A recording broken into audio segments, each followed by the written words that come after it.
But the story is when Peter takes a step out of the boat and he tries to walk to Jesus on the water, and Peter takes that singular step of faith. And I know we've heard this story before, and it's been recorded, so many times. And through this story, though, there's a lot to learn about the power of faith. There's a lot to learn about the temptation of fear, which is what we did talk about a couple weeks ago, but also the ripple effects of what happens when we do step out in faith. And so we have to just talk about that story. So if you have your Bibles, let's all open them. Let's go to our electronic devices, and don't go to social media and start scrolling, but go to the Bible, all right? Go to the Bible.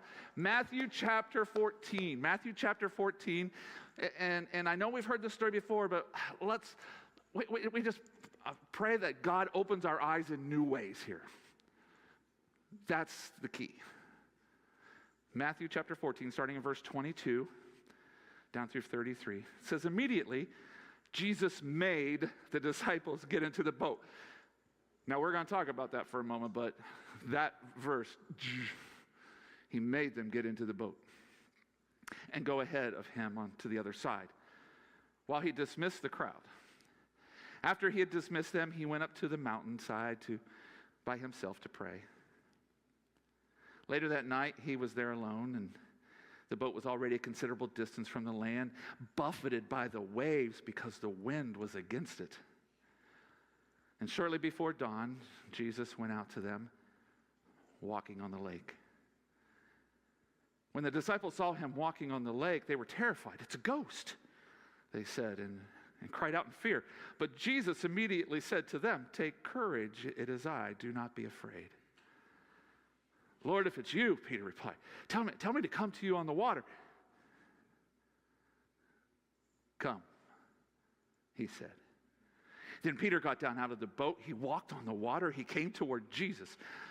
But when he saw the wind, he was afraid and began to sink. And he cried out, Lord, save me. And immediately Jesus reached out his hand and he caught him. You of little faith, he said, why did you doubt? And when they climbed into the boat, the wind died down. Then those who were in the boat worshiped him, saying, truly, truly, you are the Son of God. Now, reading through this passage here, it's easy to see why this is one of the most important and powerful lessons on faith recorded in the Bible. Philip Yancey says this. Philip Yancey says, faith means believing in advance what will only make sense in reverse. Wow. Faith means believing in advance only what makes sense in reverse. And I think this quote accurately describes the scene that we have here. It must have been an absolutely shocking thing to have experienced what we see here.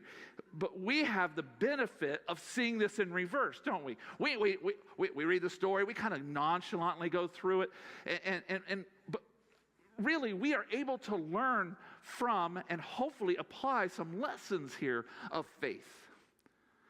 First and foremost, we see the power of Jesus and his ability here to invite others into a literal and proverbial waters with him. The first detail I noticed there in verse 22, it says, immediately he made the disciples get into the boat and go ahead of him to the other side while he dismissed the crowd. Now, when I got to thinking about this, I was like, oh my goodness, this kind of disturbs me a little bit. Just a little. Actually, there's several things in the story that disturb me a little bit and bring up some stuff inside of me. But Jesus made his disciples get into the boat. Did you notice that? And he knew what was going to happen. He knew in advance.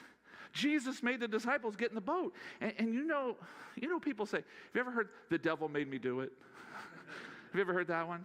Well, Jesus made the disciples do this to get into the boat. He didn't ask them. He didn't recommend, I think you guys should maybe get in that boat. No, it says he made them get into the boat. It wasn't a suggestion.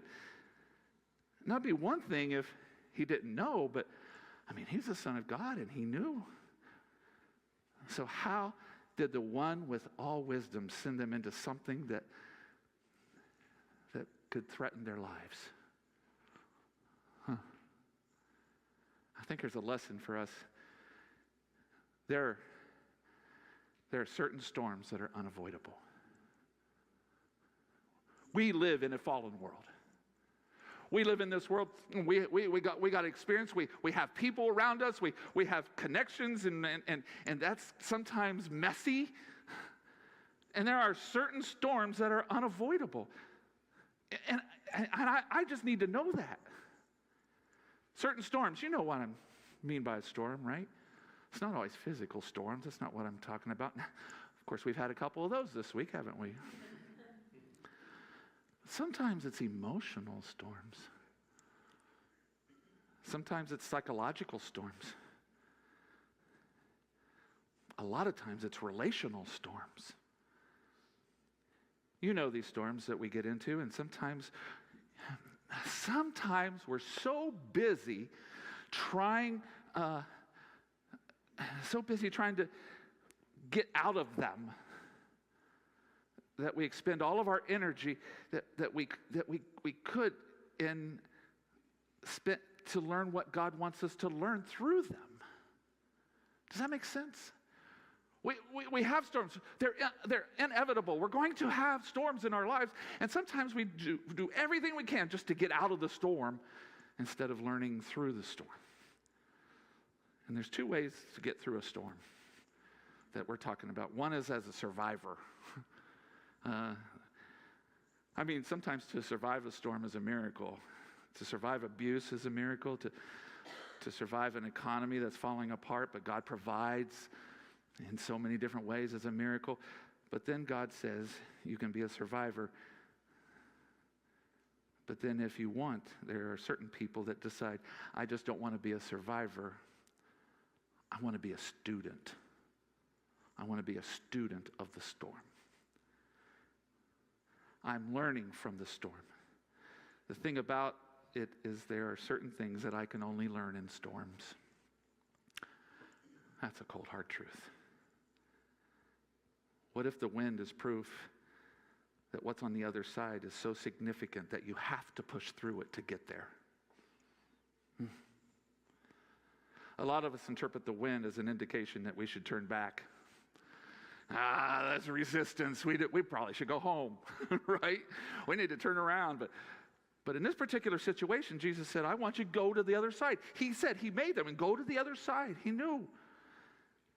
And now here comes the wind. And that wind, it represents resistance. And for you, that may represent a lot of different things. It may represent depression. It may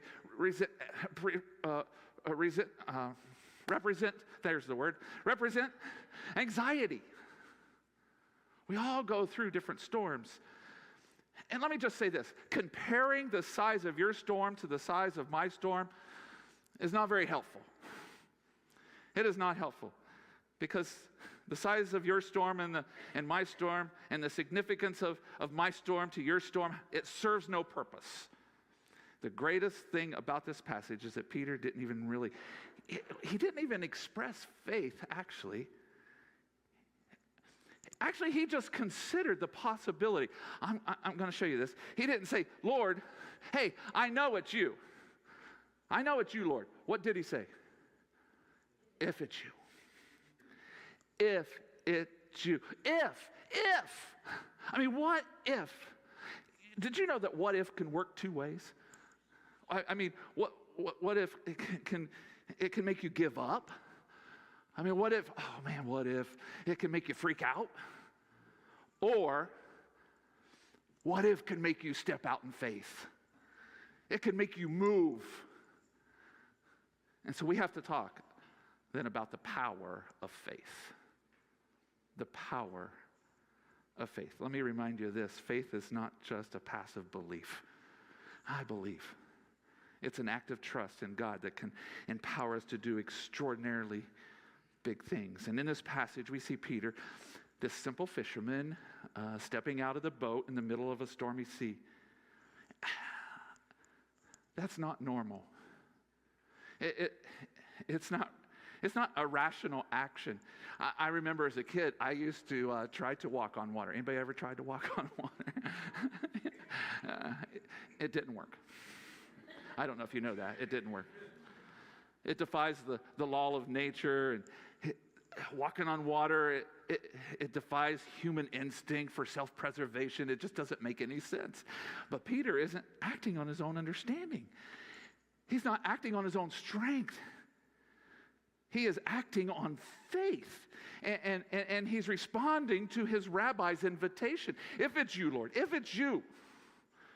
And his faith and his trust empowers him to do what is humanly impossible.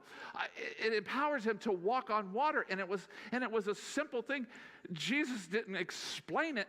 He didn't say, well, when you step out, blah, blah, blah. He just said what? Come. That's all he said. He said one word, come. Sometimes we are so busy trying to hear from the Lord and we need all of the explanation. Anybody with me? I mean, if we could see everything, then we'd be like, okay, that's not faith.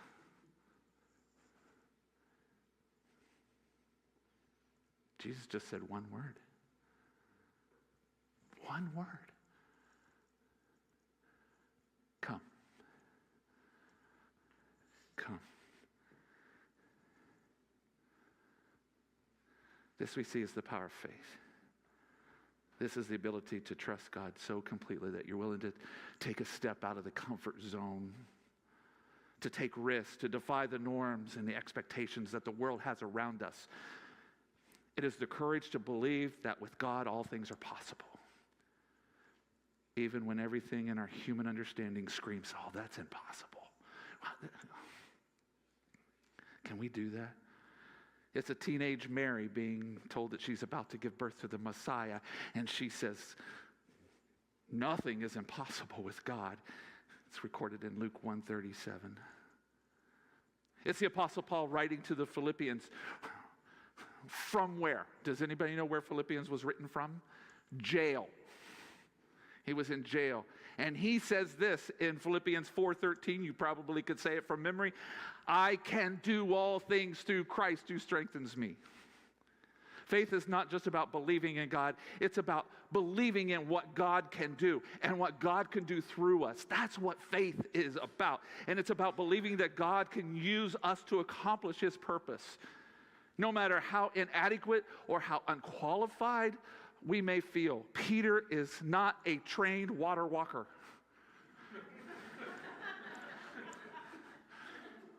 He isn't. He was a fisherman. Matter of fact, as a fisherman, I assume that he knew that you can't walk on water.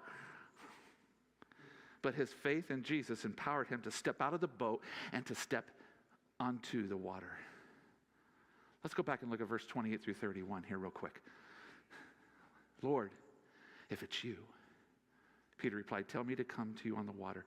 Come, said Jesus. Then Peter got down out of the boat. He walked on the water. He came toward Jesus.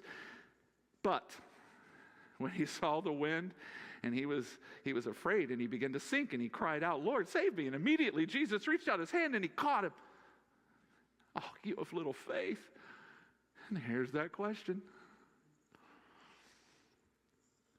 Why did you doubt? Why did you doubt? I mean, he was walking on water. As a matter of fact, I don't know how far it was, but I think he probably made it a ways because it says that Jesus immediately caught him. So it wasn't like he just got out of the water and started to sink. No, Jesus was a little bit a ways. And so he had walked in that faith and then sank. When he started to sink, Jesus grabbed him. It doesn't say he fell immediately. It says as soon as he started to fall, Jesus caught him.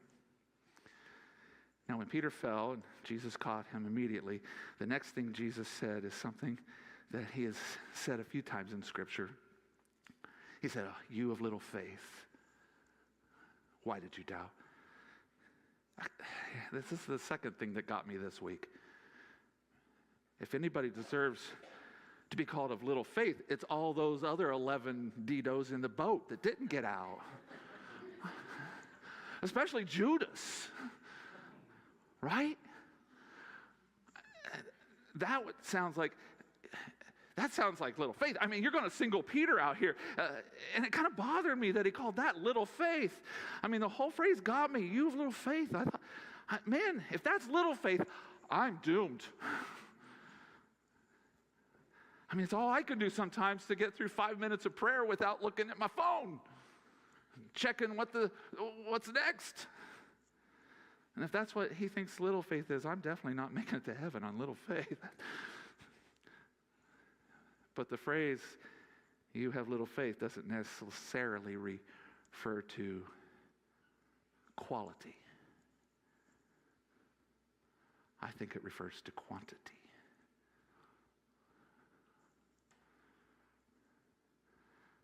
So it's not how much faith, it's how far faith. Can I say that again? It's not how much faith, it's how far faith. It doesn't mean it wasn't strong. What it means, it wasn't sustained. Why do you doubt when you've seen me work over and over and over? Faith is a lifelong journey, folks. And so having faith is also about perseverance. Even when Peter began to sink, he didn't give up and turn back. I mean, I would have thought I would have sunk and I would have started, doing the backstroke, trying to get back to the boat or something like that. What he did, he cried out, Lord, save me. Lord, save me.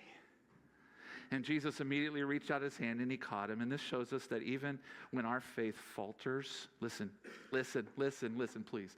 Even when our faith falters, Jesus is there to catch us. He doesn't abandon us in the moments of doubt. He doesn't abandon us in those moments of fear. He is there to help us, to strengthen us, and to lift us up again.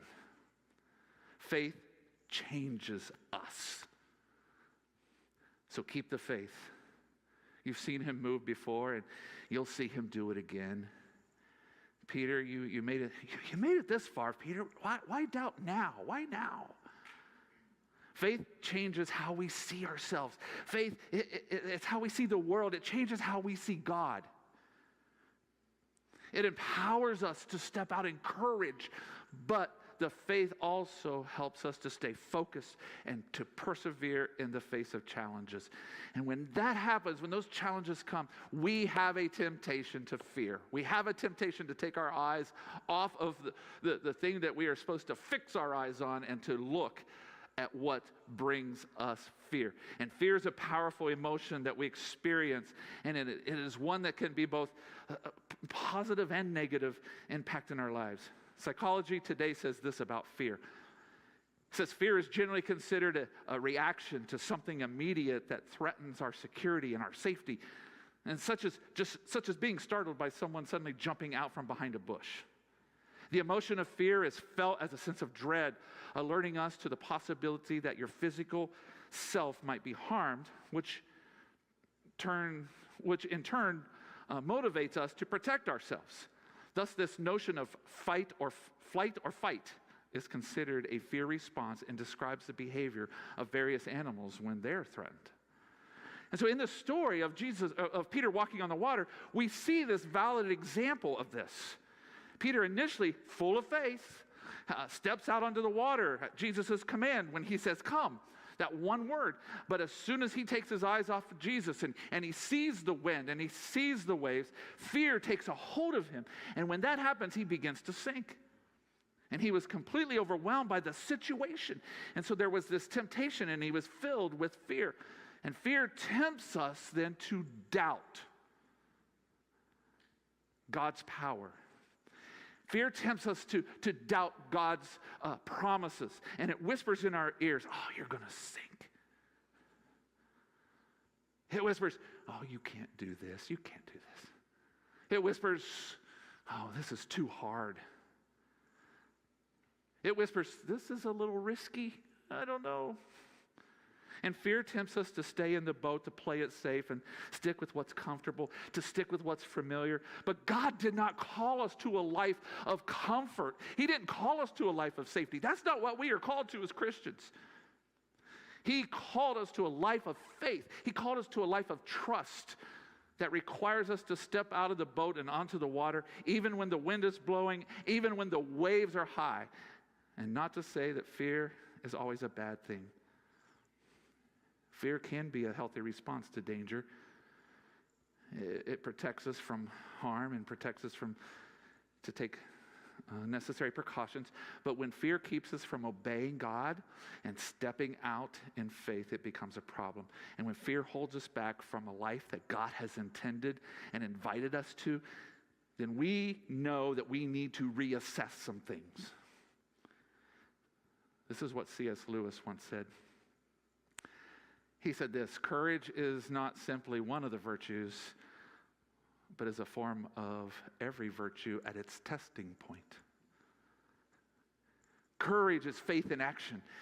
It's stepping out of the boat even when we're scared. It's keeping our eyes on Jesus when the waves are high. It's trusting God even when we can't see the way forward. So fear is hardwired into us and will always be a part of our lives. But if we don't have to let it control us. Listen, we can choose to trust God. We can choose to trust God. We can choose to keep our eyes on Him and to step out in faith even when we're scared. Because the truth is, the only thing scarier than stepping out into the water is, I think, staying in the boat and missing out on an amazing adventure that God has for us and the impact that our lives may have on other people. Which brings me to my last aspect about this stepping out in faith. There is a ripple effect. There is a ripple effect. The story of Peter's faith has been told a gazillion times. I mean, everybody in the room has probably seen it. If you saw, that's one of my favorite scenes in the series of The Chosen, when they did that. The true ripple effect would be hard to quantify here, but it's safe to say that millions of people have been inspired through its retelling. And with that in mind, I want to focus on, for a moment, on the other disciples in the boat that night and the impact that these events had on them. Look at verse 32 and 33. It says, "And when they climbed into the boat, the wind died down, and those who were in the boat worshipped him, saying, 'Truly, you are the Son of God.'" And after Jesus and Peter climbed back into the boat, the wind died down. And this is just another lesson to learn about trusting God. It's peace in the midst of the storm. And when we trust God, we experience His peace, and His peace, that peace that surpasses all understanding, even in the midst of life's storms. And then those in the boat worshiped Him and says, "Truly, you are the Son of God." And so this is the ultimate reward, I believe, of trusting God. It's the revelation of who He is. When we put our trust in Him and we see Him move, and people in our lives see that there is this peace that passes all understanding because we have put our trust in Him, then others say, "Truly, there's something different about that person." When we trust God, we get to know Him more. We get to see His power. We get to see His love. We get to see His grace and His mercy. And we experience Him in a personal and intimate way. We see Jesus. And so when others watch us live a life of faith through the ups and the downs, they will see Him too. They get to see Jesus working in us and through us, and they get to hear us give glory and credit to Him. These are the ripple effects, and this is how faith spreads. This is how we shine the light of Christ in the darkness to an unbelieving and skeptical world, a world that is full of confusion and chaos. So, in that, keep your eyes on Jesus, the author and the perfecter of our faith. So it all begins with a simple step. It begins when we answer the call and the invitation of Christ to come. Come. So let's remember that our faith in God is not about seeing and believing. It's about believing even when we can't see.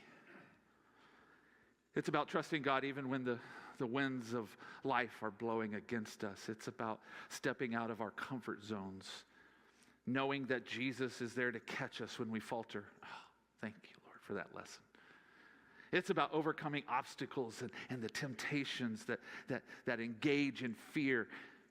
You know, Peter had the courage. He had the courage to step out into the water and to answer the call and to answer the invitation of Christ. And yes, he faltered and he got caught up in looking at the wind and the waves, but he also experienced the saving hand of Jesus in a way that none of the other disciples got to experience. And so the question is, in your faith, why do you doubt? Why do you doubt? Let's not allow fear in the boat. Let's step out in faith. Let's experience the power of his saving grace.